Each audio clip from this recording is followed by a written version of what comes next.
an Unspoiled Network podcast. This is Spoil Me, covering One Piece. Episodes 70, 71, and 72. I have it on good authority. I had permission for 3 episodes this week. In this series of episodes, we wind up on Little Garden Island, and it is populated by opposite of little things. It is very, very big things. Many extremely large things. Welcome to Spoil Me.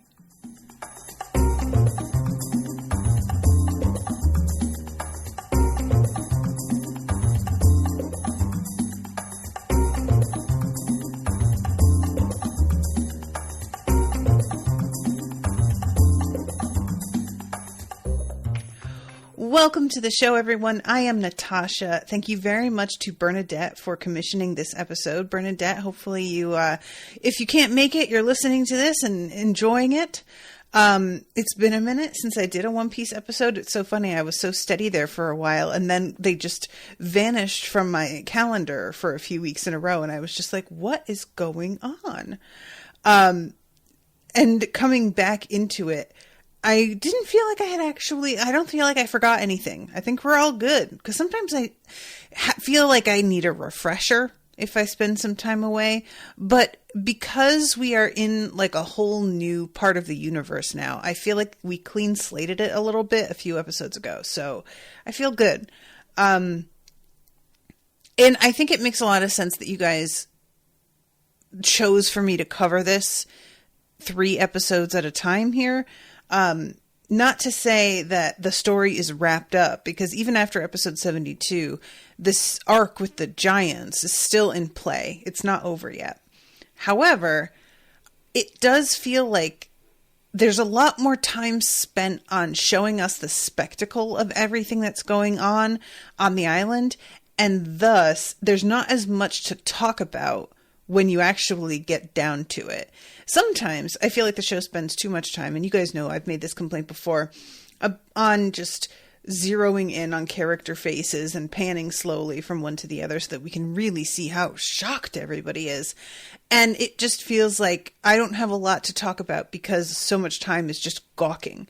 But it was much more fun to watch because of there being genuine spectacles. You know, we've got actual dinosaurs showing up here.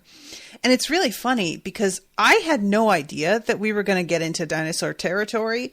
But when we first reach the island and Nami says something about how the plant life here is unlike anything she's ever seen before, the first thing that I thought of was Laura Dern's character in Jurassic Park, because she is a botanist, I think.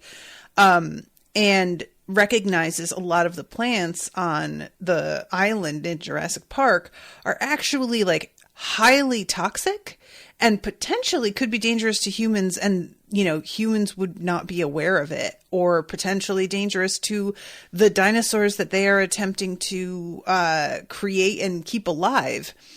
And so it was funny that I made that connection mentally, and then it does indeed turn out that there are dinosaurs here. Gabriella says, good, glad the 3-episode format works. Yeah, and curious if you guys, do you want me to do this for the next one as well, or was it just this time around?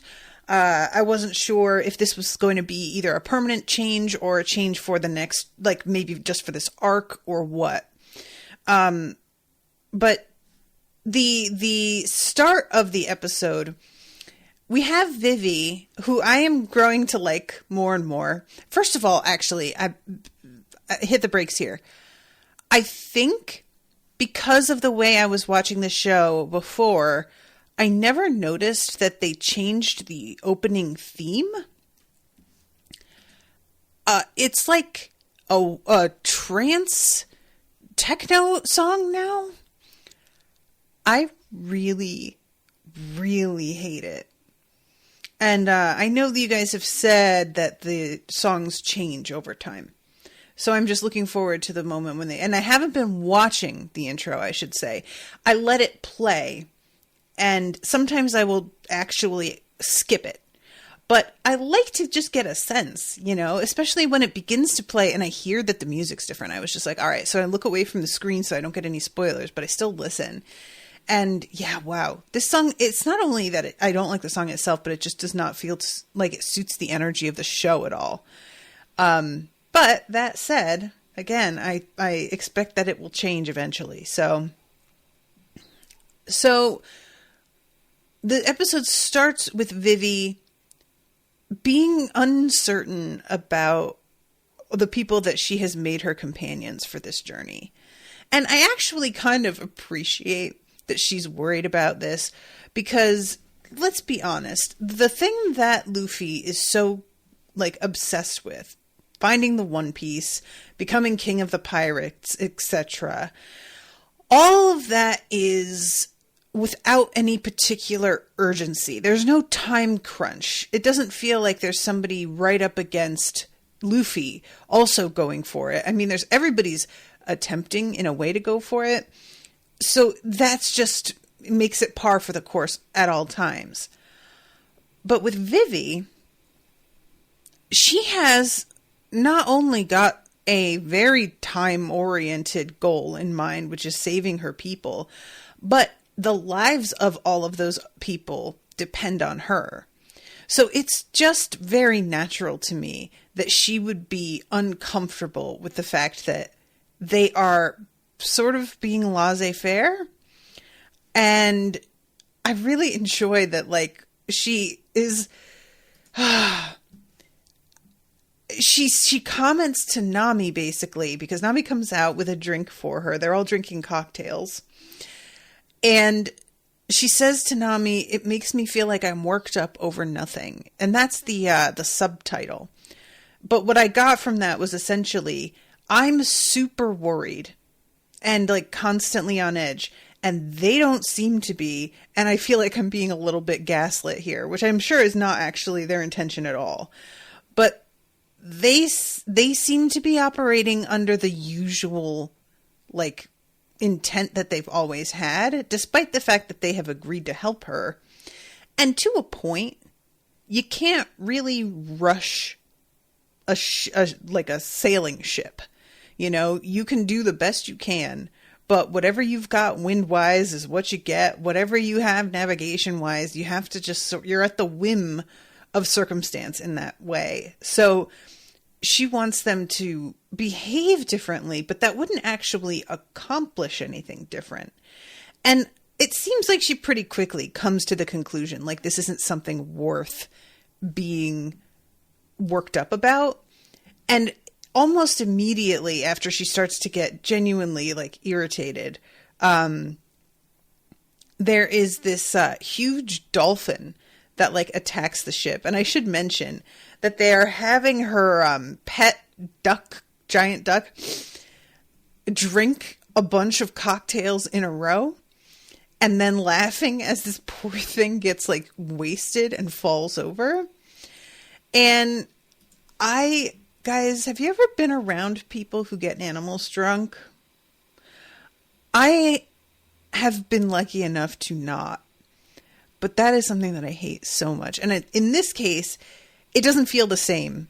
Because this duck, even though it is an animal, feels like it has the intelligence of a human being and is, like, aware what it's doing and making a choice here.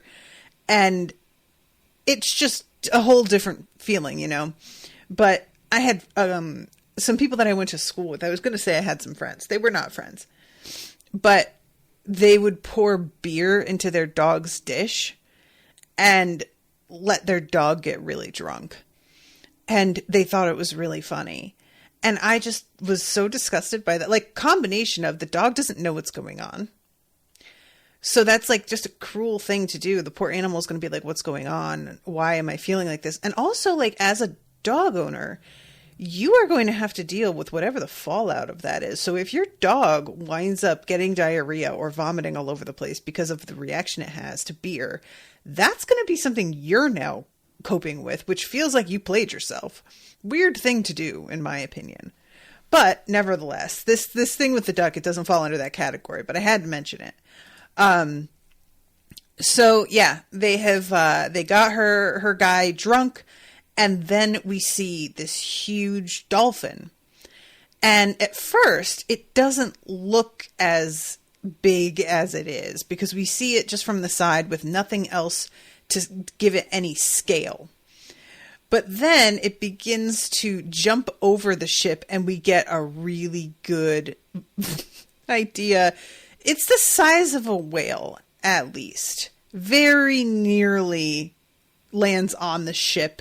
Everybody has a moment of like, oh my God.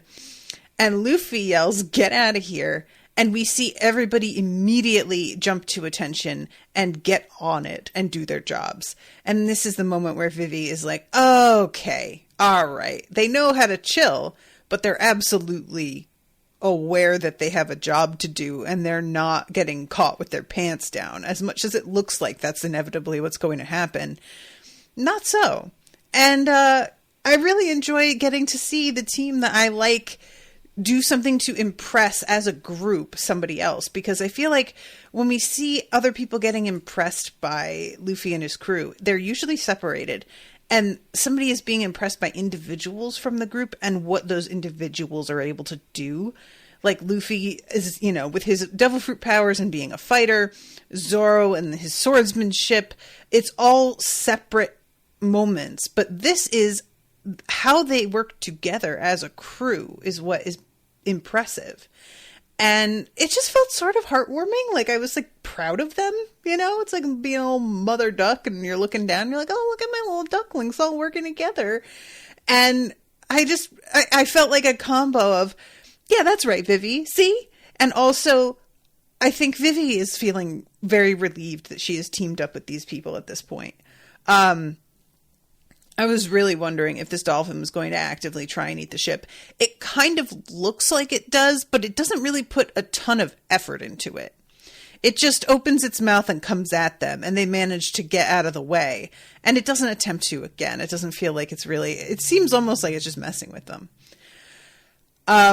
So, once they get away from the dolphin, they're able to redirect the ship again and head towards Little Garden.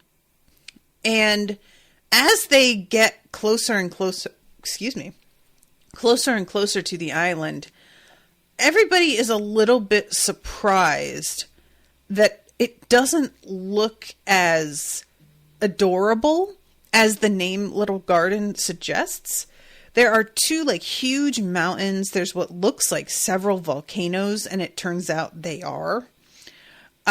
We see all of these huge ropey vines, and it's very clearly overgrown.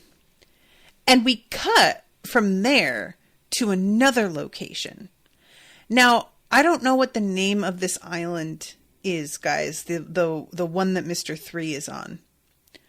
But it is basically a 2-tier island with a giant tree at the top of the second tier. It looks like it's not a real tree. And there's a building perched on top of that tree. And underneath on either, on the bottom tier, are a bunch of other buildings. It sort of made me think of an extreme version of Monaco or Nice, something like that, you guys know how those areas are very tiered because there's a certain sort of mountainous quality to the land right before it reaches the ocean. So you can have this stacked sort of real estate. That way everybody gets this amazing view of the water, and when you're facing it, all of the houses and buildings look like they're set up like an amphitheater almost. And this gave me that sort of vibe a little bit, except for an entire island, because it really looks mostly to me like a giant wedding cake with a weird tree building on top. I'm kind of into it. I wouldn't mind living somewhere like this. And then of course, I'm unfairly influenced because the first thing that we see somebody doing on this island is pouring a cup of tea. And he is having Earl Grey. And I'll tell you what, kids, I was literally drinking Earl Grey while watching this episode, and I had a moment of just like the Leonardo DiCaprio pointing at the screen moment. There's just nothing like Earl Grey. I agree. I'm not always in the mood. I go through phases with my tea. And for a long time there, it was Irish breakfast, and that was all I wanted. I really like teas that are strong. And lately, I have just been on an Earl Grey kick. It's been since about February. And I make that shit with, like, I use loose tea. It's a lot. I use a lot per cup. And, oh, God, there's nothing like that smell. It's so good. So Mr. 3 is with a little girl. Is she his daughter? Do we know? Like, I may not be meant to know this yet, but I was not sure. Like, at first, I thought it was going to turn out that he, like, had custody of her for some other reason. And we don't really wind up getting enlightened about this as far as I can remember. But she is telling him that she's bored. And he says, well, you're bored, but you don't like working, right? And she says, right. And he says, well, then why don't you just try enjoying this joyous free time a little? To which I say, amen, sir. And we get a good view of the place around them. And it's like a palatial kind of hotel with a giant pool in the center. And everybody's wearing bathing suits. And there are palm trees everywhere. And this just reinforced the sort of Monaco vibe for me. And he tells her, don't use my code name, because people might figure out that I'm Mr. 3. And then the camera pans up to his hair, which is in a giant, like, arrangement on top of his head that says 3. That's a number 3. And they do that, like, kind of sound effect whenever somebody's done something really stupid. Guys, do you know how much I wish I could get that sound on, like, a soundboard on my phone and play it whenever somebody said something fucking idiotic? That would just be so great. I would love it. I mean, like, it would be so rude. I would only do it to people that I didn't like, or somebody who I knew could, like, take the joke. But I feel like there are moments in life where you just don't know what to say because somebody has just really baffled you with how thoughtless a comment, like they're not putting two and two together. And I feel like this would really fill that space well. And it turns out, like, this guy, he is, first of all, trying to relax about, because he's like, we are high level enough that we're able to take this vacation, and this is a privilege that isn't afforded to every one of us. And then he asks her what the deal is with this paper she's holding. And she says, an order from boss, but she holds it up for him and she looks away from him as she tells him what it is, in a way that suggests to me that she didn't want him to know. And there's like an ongoing thing. This happens later on again. It feels like she disapproves of what he's doing. Like, this is what makes me wonder exactly who she is to him, you know? But the fact that she's been sitting on this a couple days as well, he's mad at her because she didn't give it to him right away. And it's clearly like, she knew that she should, but she was not interested. And it is news of the fact that Mr. 5 got taken down, and he's disappointed. He's like, well, why couldn't it be Mr. 2? Because he could have gotten a promotion then. Mr. 5 being taken down isn't worth making a big deal over. After all, the man is just an idiot with a devil fruit power who was overconfident in his own position. No matter how amazing the devil fruit power is, if he can't fully utilize it, his existence is a total waste. Remind me, guys, what was 5's devil fruit power? Because I feel like I remember somebody in the previous, like, arc who had a power, and it was like they didn't do much with it. And I was sort of like, what is your deal? But I don't recall exactly who he is. And then this guy has this moment, looks at the camera. Superb criminals execute their crimes using their superb plans. Let's teach whoever beat Mr. Five the terror of making a criminal organization their enemy. And then we cut back to our crew. I'm going to sort of just jump ahead, remaining with this guy, though, for a second. Because later on, he gets joined... Oh my god, that's right. Gabriella says booger bombs. Oh god, I hated that. I forgot. Oh, how did I forget that? I really... I'm going to need a minute.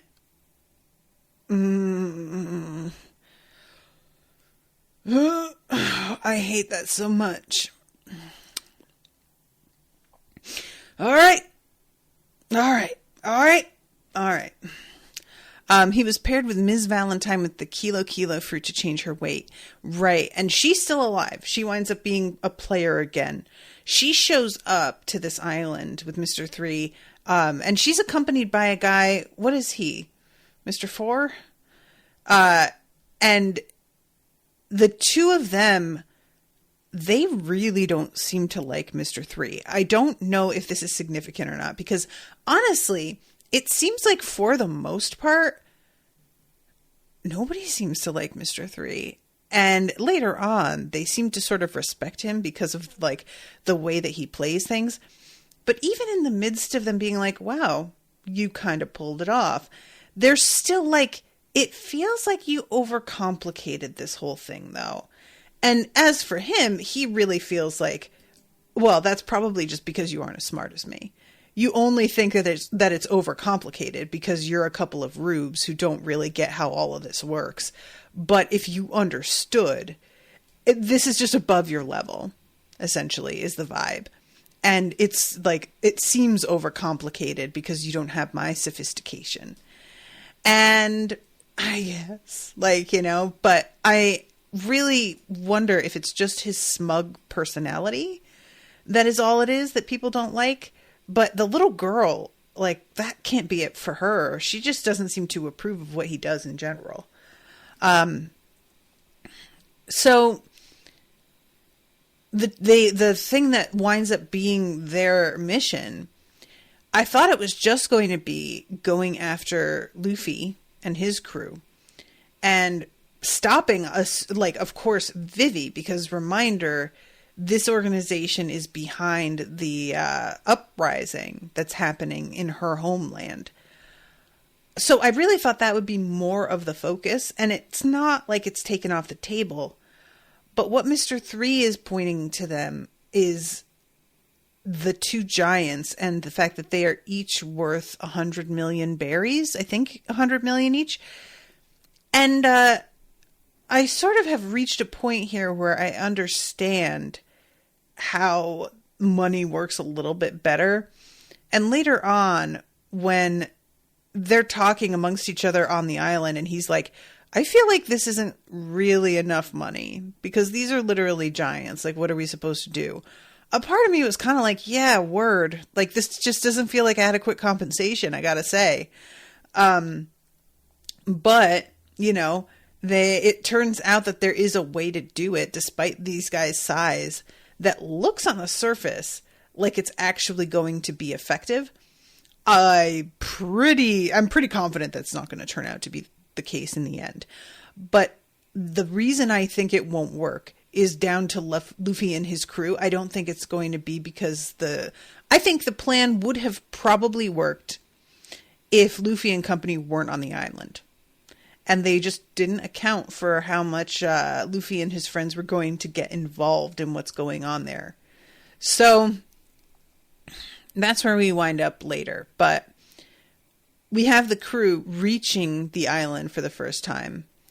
And everybody has different reactions to the sight of it. Of course, Luffy is like, this looks rad. It's a totally it's totally different than what we were expecting, and I definitely want to go on an adventure and find out what's going on here. He says something later about how I hope there's a barbecue restaurant. And then Vivi remembers what the woman who was like on their ship earlier said, which is basically like, if you go to Little Island, you're not even going to be a problem because they'll wipe you out first, so it's fine. And of course, then we have Usopp, who is absolutely freaking out. It's terra incognita, a monster might appear, and he tries to say, how about we just skip this island? And Nami is like, well, first of all, we need to get the log loaded in my little wrist navigator tool. It's like a compass, but they call it something else. What do they call it? And then Sanji points out, in the last town we were in, we weren't able to like stock up on food at all. So we're really starting to get to a point where we need to do that. And what happens is that like eventually Nami sort of comes around to Usopp's way of thinking when they get further into the island because they see a river mouth and they decide that they're going to follow that further in. She gets freaked out, understandably, because they see a tiger, and that seems like threatening enough. That feels dangerous. And then this tiger gets gripped up by something even bigger. And I think that at this point, they haven't actually seen what it is. They find out a little bit later about the actual dinosaurs. And like on the way in, there is what appears to be, it's like a pterodactyl, I think. It does have feathers, which to me seems like it's actually more accurate than otherwise. But it looks like it's going to just grip Sanji up and fly away with him. I really thought that that was going to be the thing, that they were not going to want to go ashore and that Sanji was going to get captured and they'd be forced to go and find him. And I'm a little disappointed that isn't how it went, actually, because Sanji being captured by a giant bird, I feel like that would be pretty fun. I'm just saying. So yeah, this is when they hear the sounds of this like disruption. What we find out later is a volcano.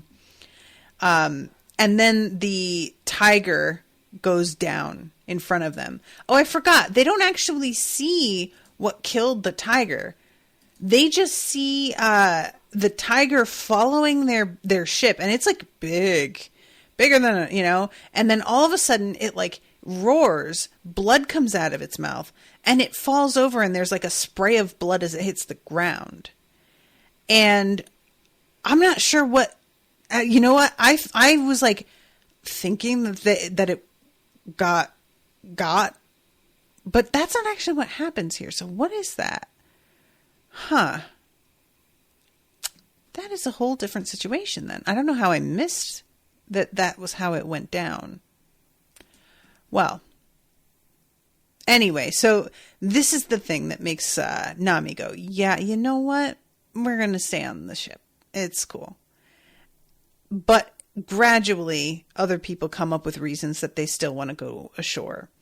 Luffy, searching for adventure. He is literally shaking with excitement. I love when Nami tries to talk him out of it. And eventually she's just like, I can't do it. Look at how enthusiastic he is. We have Zoro going out to hunt some animals to bring back food. And he just like says something sort of to provoke Sanji about how he can catch more than Sanji ever could. And Sanji immediately takes him up on this challenge. It's like there is an animosity between Zoro and Sanji that I really want explored a little further. I feel like Zoro thinks that Sanji is kind of a goof and tries too hard. And I feel like Sanji's probably a little jealous of Zoro because, like, low key, Zoro is just a sexy beast with a cool energy. And I think that's the kind of vibe that Sanji would like to put out there. But he is such a... like, he's really a goon when it comes to women. And he winds up undermining himself very quickly. So, yeah, I don't know. I just feel like there's something between the two of them. And they need to get that shit sorted out. Because we can't keep having this, guys. And Vivi, for her part, she decides that she's going to go ashore with Luffy. Because she basically is like, you know what? I'm not going to stay on this ship and just brood over everything. Let me head out and do something to take my mind off all of it. And it certainly does have that effect. Also, it should be mentioned that I forgot that she claims that like it will be fine for her on the, because like obviously Luffy has his devil fruit powers. But Nami is saying to Vivi, really, like, you're not going to be safe. Luffy can take care of himself because of his power, but you don't have anything like that. And she's like, I have Karoo. Look, guys, I feel like I've made my feelings on Karoo as a weapon or any sort of, like, tactical advantage pretty clear. Karoo is adorable. Karoo is doing his best. But Karoo is not a reliable means of even transportation. You know, we see her climb on his back and he literally just sits down. That has happened. That was our first introduction to him. So her having such total faith in him when I don't feel like that is warranted at all is worrying. He's very cute, and I'm fine with him as a character, but in terms of her being like, oh, I have nothing to worry about concerning whatever's on this island because I have this guy with me, I'm just like, that feels like something you definitely shouldn't believe. But anyway, what was I saying? I've said something about it should be mentioned, and then I lost track of what I was talking about. I lost track, but yeah, Karoo, for his part, doesn't really seem like he's particularly excited about going ashore. He seemed to be comfortable with waiting on the ship. This is what I mean. You know, again, I had nothing against Karoo, but he is like the Usopp of steeds. He'll do what he can, but it's difficult for him. It's a battle every time. And it doesn't feel like he doesn't even reach Usopp's level in terms of overall consistency and reliability. Anyway, Sanji is being asked to make lunches for everybody as well. So they like leave with a bunch of food on them. And they head out. And I really do enjoy the revisiting of this dynamic between Usopp and Nami. Nami is like still a badass, you know, but she has a real practical streak in her, which that's what speaks to me about her character in many ways.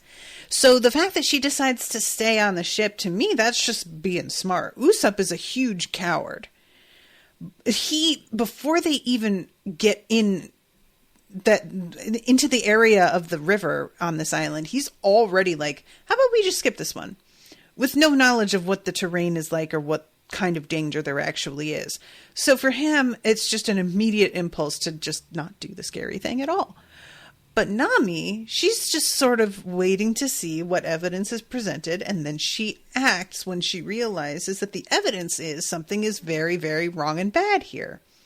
And to me, that speaks to her intelligence, and I enjoy that the two of them keep getting sort of paired off because they don't seem like a likely pairing to be on the same page in terms of what kind of action to take, but really it makes complete sense to me. You know, and they both, as they're on the ship,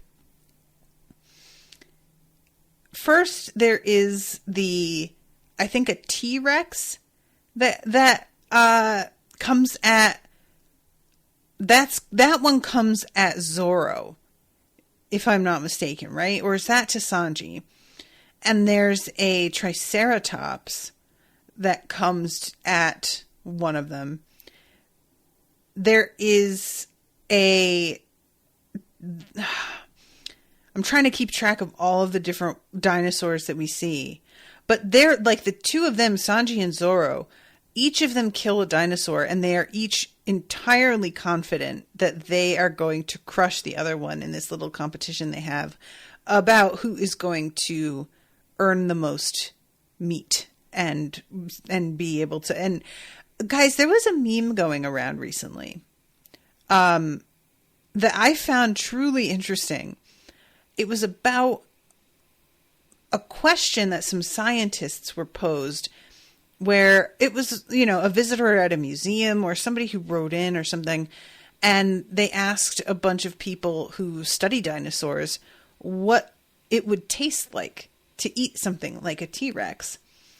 And the scientists decided to take this question really seriously and check into the sort of diet that a T-Rex would have and how that would influence its body composition and the acidity of its blood.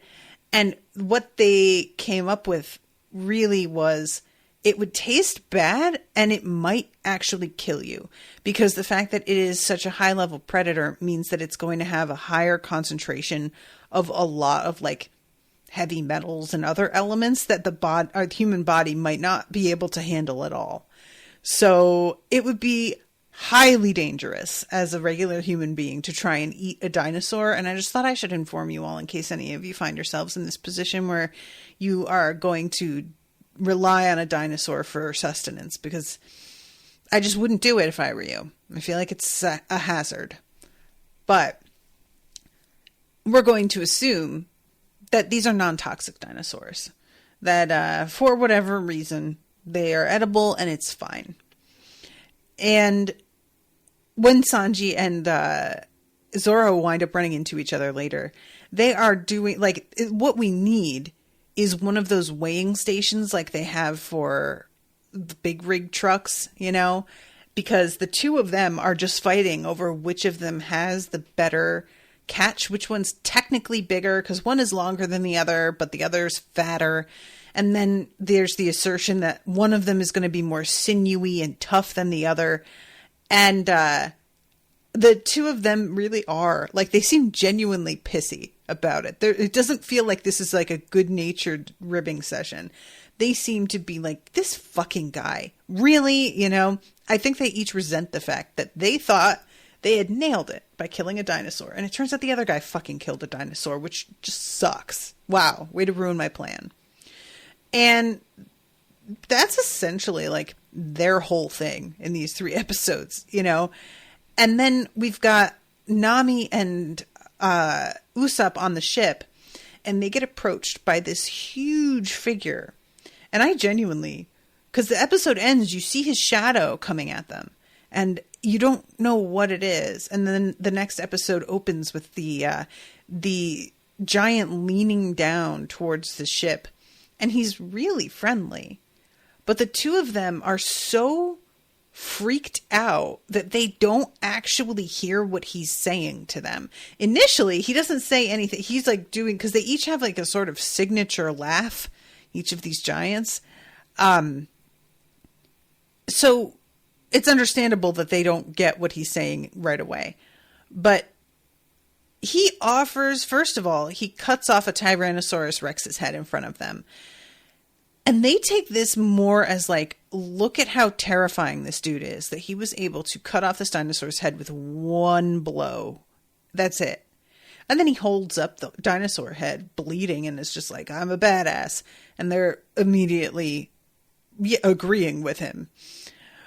But they see this, I think, as like a threat against them.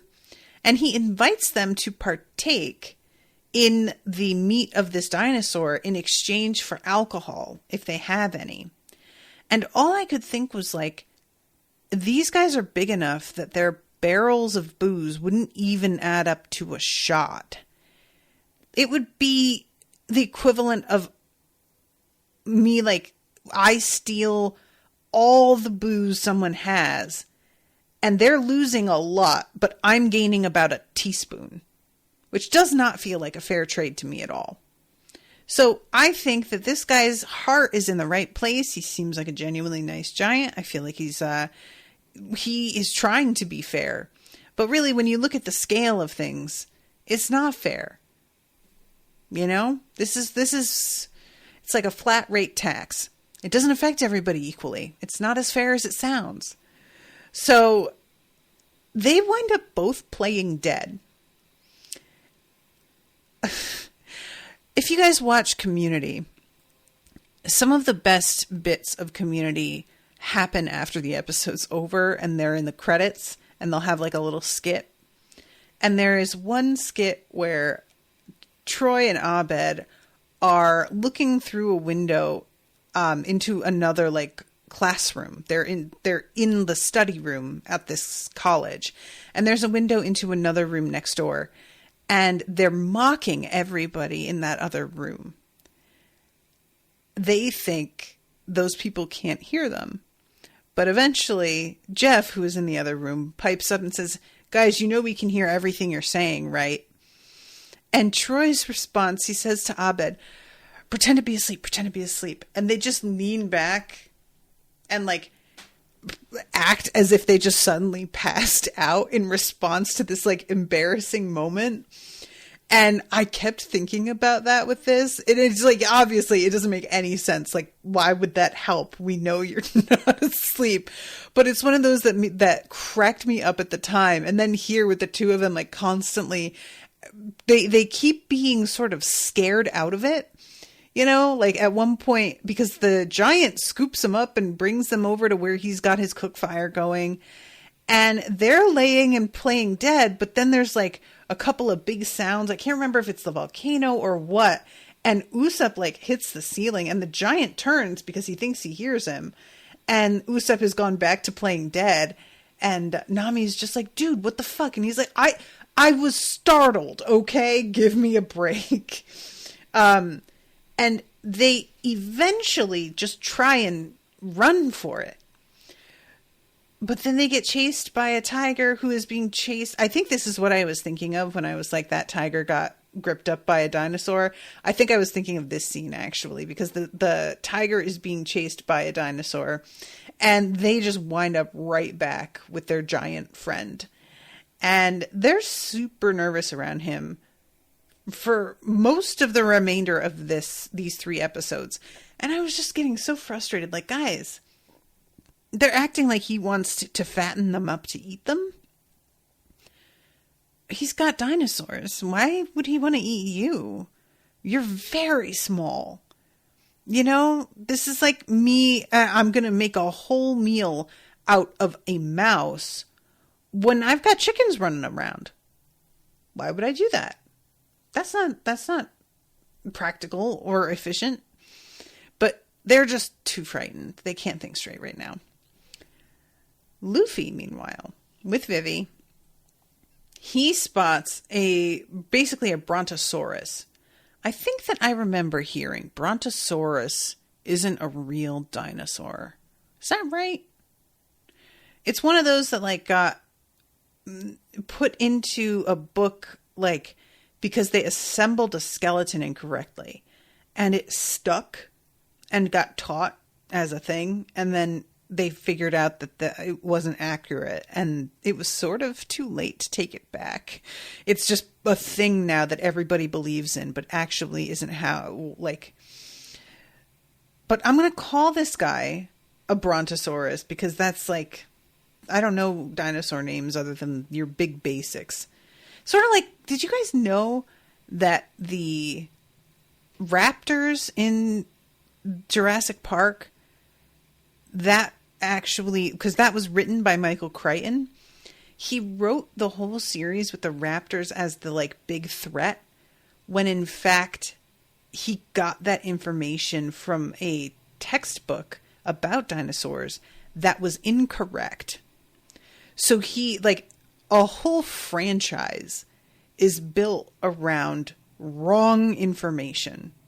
That it wasn't discovered, it was wrong until it was kind of too late to take it back. And so now we all have this idea of raptors being these, like, huge, threatening animals.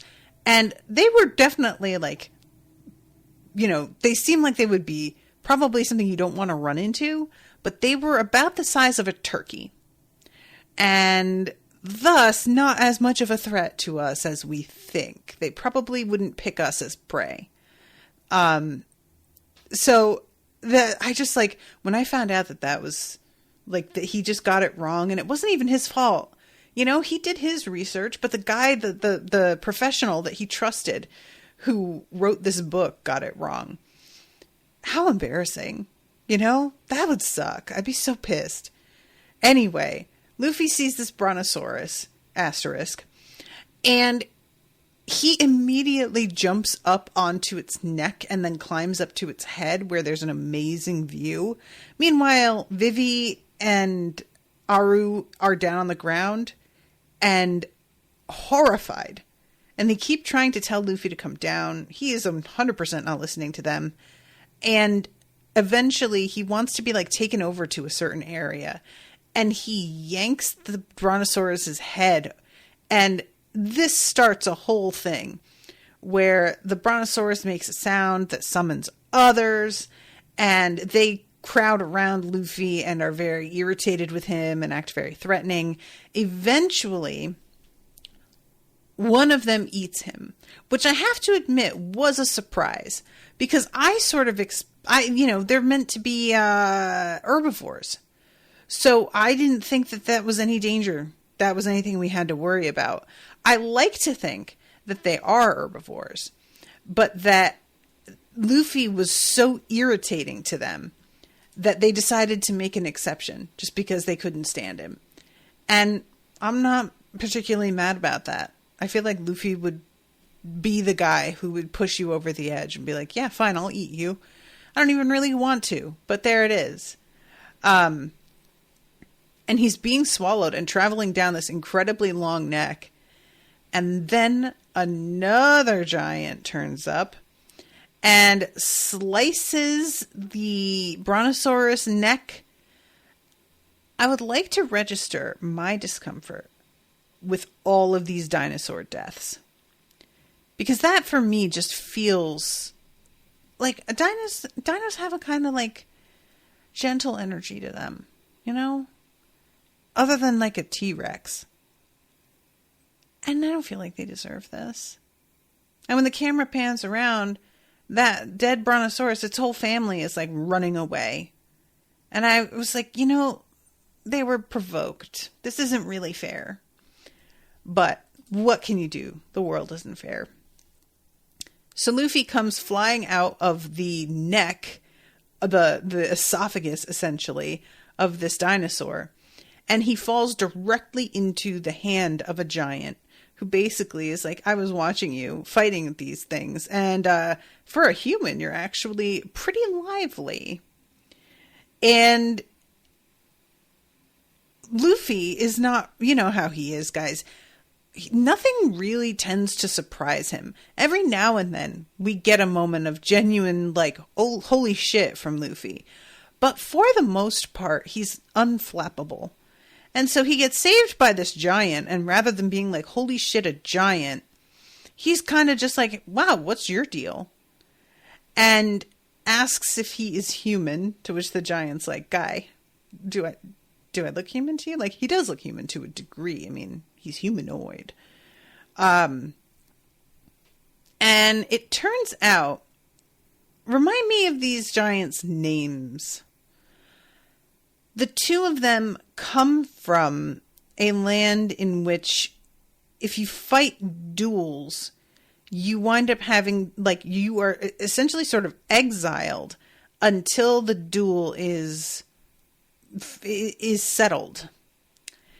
And him and this guy are fighting one another still, and they have been for 100 years. Because they live quite a long time. They live around 300 years. So this is the equivalent of, let's say, 35 years.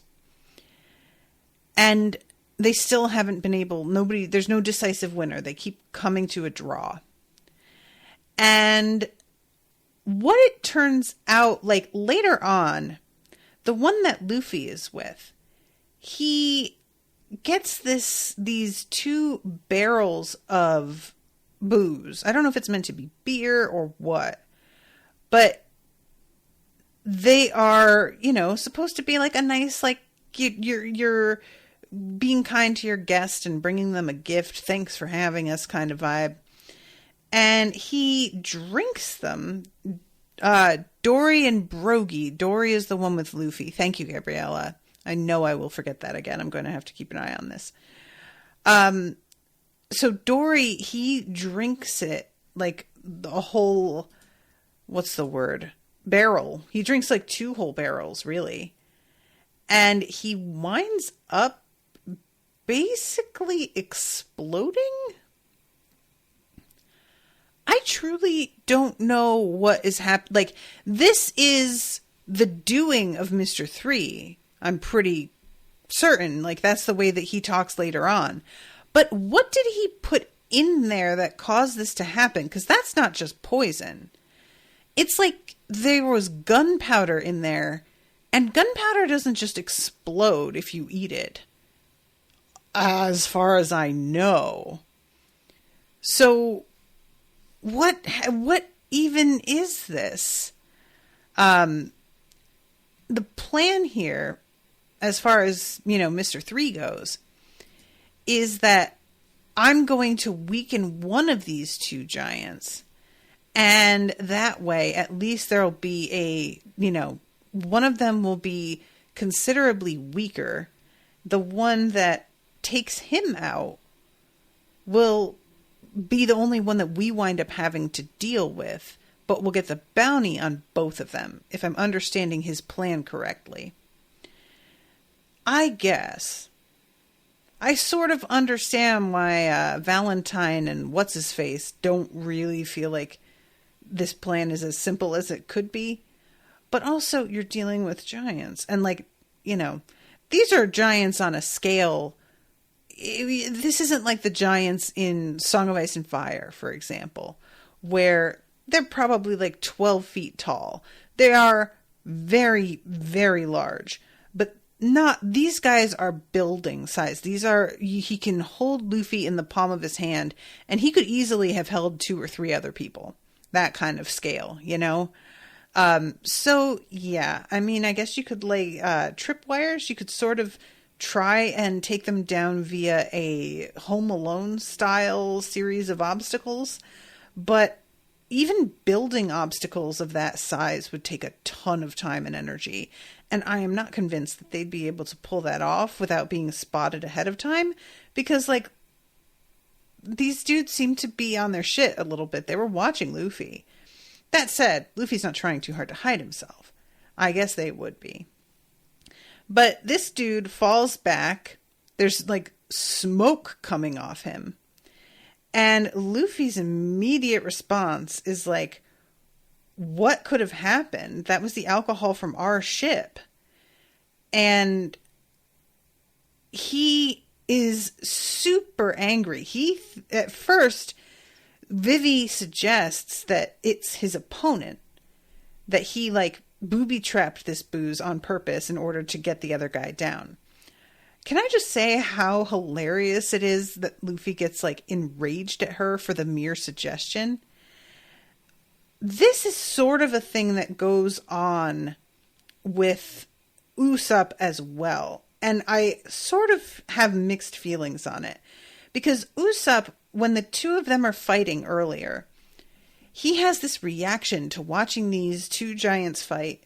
The fact that they've been at it for 100 years, neither of them is giving up. Neither of them is going to, capitulate to the other. And he's in awe of that. This is what he wants to be. And he can't get over how just committed they are. And he says he wants to be like them. And when Nami is sort of like, you want to be a giant? He gets really mad, and he says something at one point about how, like, you don't understand. This is the prime example of the fights of honorable men, something like that.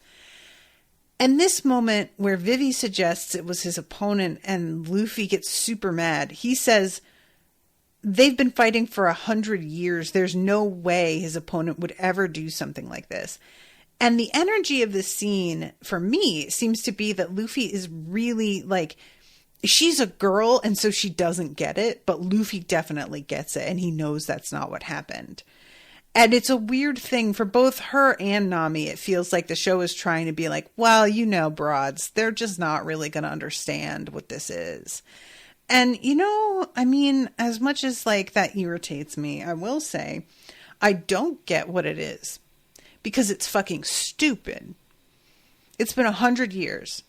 These dudes don't remember what they're fighting about. And they're still here. I think that's idiotic. So maybe I don't get it. I'm fine with that. Because I have logic. If it makes sense to you, I think that you have a problem. Call it honor. Call it determination.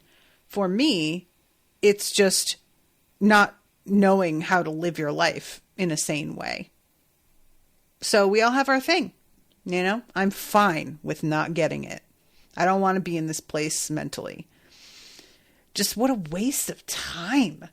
Ugh, Guys, it's just, it would be one thing if they fought each other for 100 years, but they were continuing to be able to live in their homeland and just meet every day and fight, and then another draw and they go home and they have their dinner and they're with their family. But they were exiled in order to finish this duel. And they're still doing it.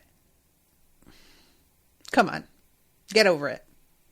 So anyway, the conclusion that they eventually come to, because unfortunately, Dory wakes up and he assumes that it was Luffy and Vivi who must have poisoned him. He's just like, well, who else could it have been?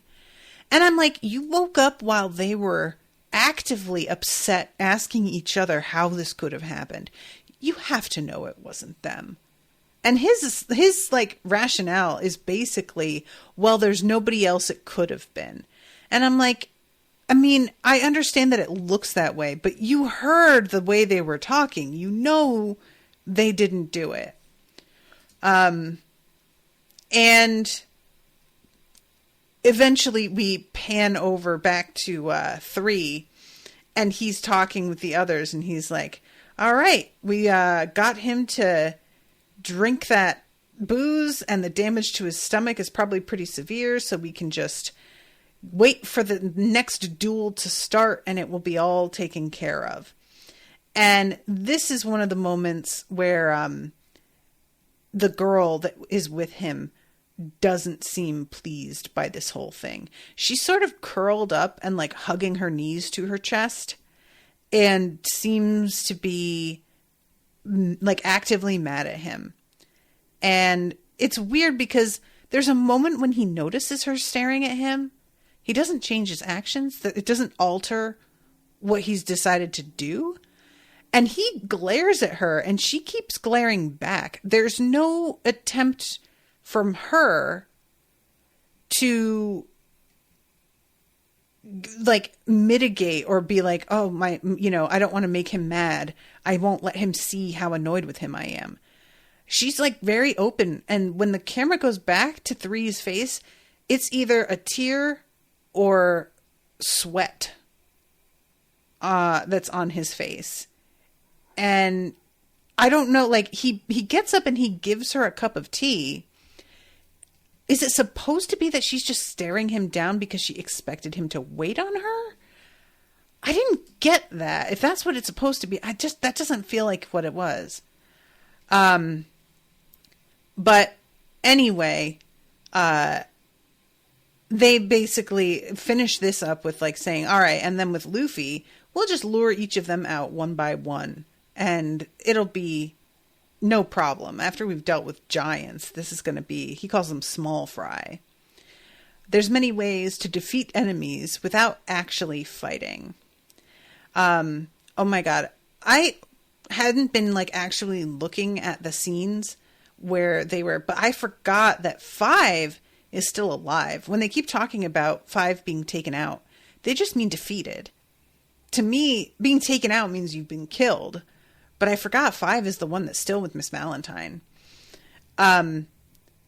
So eventually the episode ends with Dory, and he seems to eventually accept that it isn't Luffy or Vivi that poisoned him.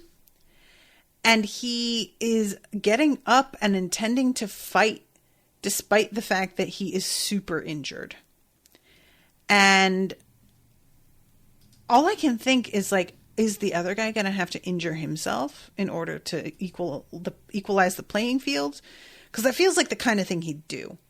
The two of them feel very committed to making sure whoever wins, that it's an honest, fair fight.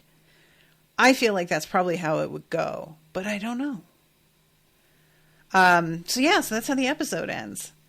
So, all right. I think that earlier Gabriella said 3 episodes again. If Florian hasn't, I'll send you a list. It'll be a bit intermittent. Okay, yeah. Guys, just let me know. All right. I'm going to wrap up. Thank you guys again very much for hanging out with me. Thank you to Bernadette for commissioning this one. Appreciate you. And I will be seeing you all again soon with a new episode. Until then, toodaloo, motherfuckers.